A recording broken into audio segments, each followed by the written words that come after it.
7 हेर फेर।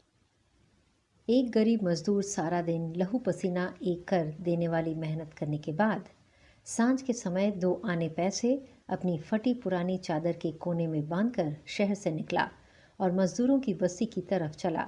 बहुत दूर उसने अपने कच्चे झोपड़े के धुएं को आकाश में चक्कर काटते देखा और देखते ही समझ गया कि उसकी माँ उसके लिए खाना पका रही है। वह नंगे सिर नंगे पांव जा रहा था। उसके घर में सिवाय उसकी बूढ़ी माँ के और कोई सगा संबंधी न था।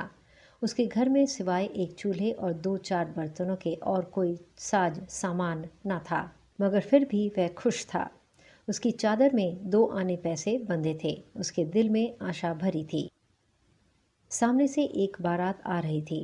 मजदूर ने उसे देखा और उसे ख्याल आया, हो सकता है कभी मेरा भी ब्याह हो और मैं भी बारात लेकर ब्याहने निकलूं। उस समय मैं कितना खुश होऊंगा। मेरे साथ साथ बाजे बज रहे होंगे।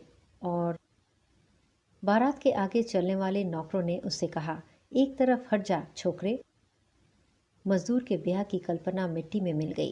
वह खींच कर बोला, क्यों हट जाऊं? सड़क सिर्फ तुम्हारी ही नहीं है, इस पर हम भी चल सकते हैं। बारात वालों ने उसे पीटा, उसकी चादर फाड़ दी और उसे उठाकर सड़क के किनारे झाड़ियों में फेंक दिया। बारात चली गई। बारात के बाजों का शोर धीरे धीरे दूर जाकर शहर के प्रकाश में गायब हो गया। अब वहां अकेला मजदूर था। उसके चारों तरफ रात का सन्नाटा था, निराशा का अंधेरा था और दुखी दिल की आहें थी। वह घुटनों के बल धरती पर बैठ गया और अपनी सजल आंखें आकाश की ओर उठाकर बोला, हे प्रभु, हमारे पास ना धन दौलत है, ना महल अटारियां, ना नौकर चाकर। फिर तूने हमें क्यों पैदा किया? क्या सिर्फ इसलिए कि अमीरों के नौकर आए और हमें मार पीट कर सड़क के किनारे फेंक दे? आखिर दुनिया को हमारी क्या जरूरत है? कई वर्ष बीत गए। मजदूर ने जी जान से काम किया, दिन का आराम बेचा, रात की नींद बेच दी, शतरंज की चालें चली, छल कपट धोखे से धन पाया और अमीर बन गया। अब वह मजदूर न था, अपने नगर का नामी अमीर था। उसके संदूकों में रुपए और मोहरें थीं। उसके रहने के लिए एक विशाल महल था। उसकी सेवा करने के लिए दास दासियां थी। उसकी सवारी के लिए घोड़े और पालकियां थी और लोग उसके सामने सिर झुकाकर आते थे। एक दिन सांझ के समय वह पालकी पर सवार अपने घर लौट रहा था कि एकाएक उसकी पालकी रुक गई। उसने पूछा, क्या है? नौकर, सरकार, मजदूरों की बारात आ रही है। अमीर, उन्हें कहो एक ओर हट जाएं।